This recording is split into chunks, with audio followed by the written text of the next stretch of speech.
Hello, good morning students. Please subscribe the channel, drop a like, share and comment.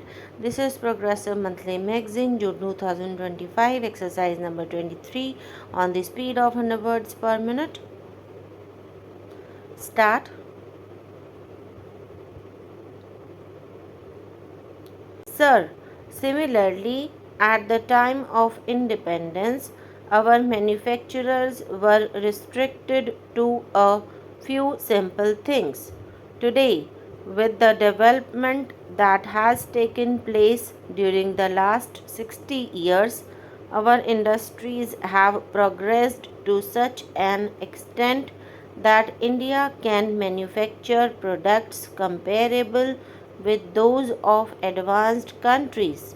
We have today reached a stage from where we can leap forward with greater energy and compete with others. Our scientists have shown to the world that they are capable of achieving the highest in the field of science. Our technocrats have proved that they can master all types of technology successfully. The path ahead is long. None can say that we have not traversed far enough during the last 60 years. We are building the India of our future on the foundations of development that have been soundly laid during these 60 years. We shall see to it that our industries grow and expand rapidly. We shall see to it that our youth get new and more opportunities of employment. We have to see that our productivity rises, prices go down, and quality improves. It should be our effort to associate our workers in the public sector units with management. We should ensure that our science and technology are not borrowed from foreign countries but develops in a way that benefits the country and also the poor people of the country. They should be able to meet our demands and requirements. We also have to see that they go ahead and see the work done in other parts of the world, meet the challenges, and show the way to the world. The most important thing, however, is that we should not allow our attention to be diverted.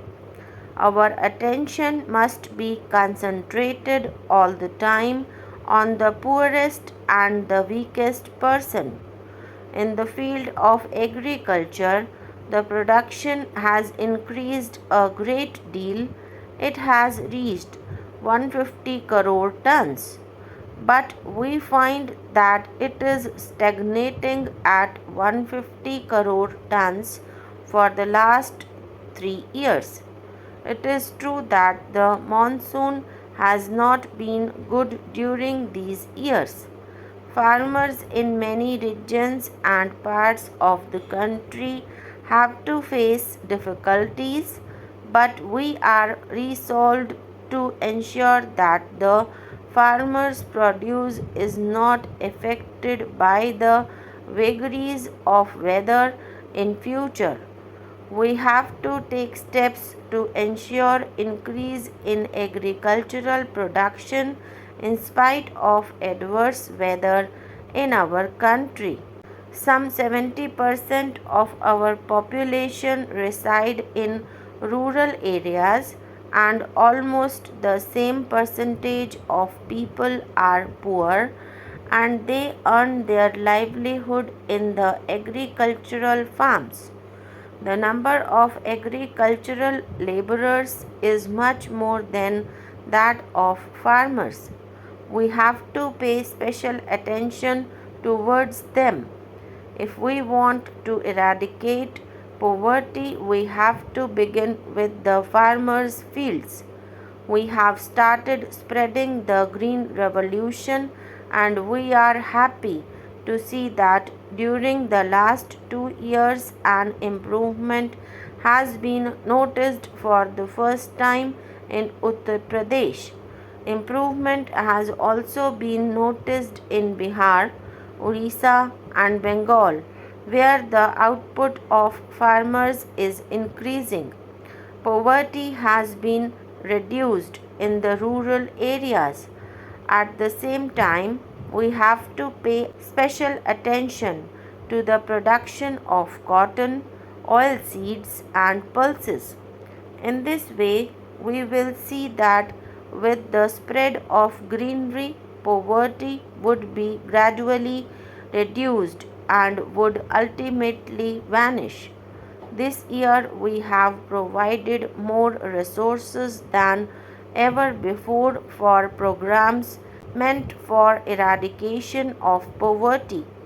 At the same time, we have strengthened the administration as part of the poverty eradication program. I have myself traveled far and wide, and after seeing the work with my own eyes and discussing the matter with the officers, strengthened these programs and intensified them. Most important of all, we have treated education as a part of the poverty eradication program because as long as the children of the poor people do not get good education, poverty cannot be eradicated. Today, however, we find another problem before us, a very serious problem, that is of unemployment of the youth. We find signs of pessimism in our youth. Millions of our young people do not succeed in getting employment, and millions remain dissatisfied even after getting employment because they do not get what they want. We have to concentrate on the employment scene. There are some weaknesses and deficiencies in our setup. There is employment, there are jobs, but the education skills that are required to fill up the vacancies are not there. Millions of boys and girls are matriculates, millions of them are degree holders, but all cannot get white collar jobs. We have taken care of these things. In our new education policy, it has been our endeavor to make up for the deficiency in our setup. Through this policy, we will ensure that the boys and girls coming out of schools and colleges get such education which provides them employment. At the same time, we will have to see that the rural employment programs are implemented to give maximum benefit to the people.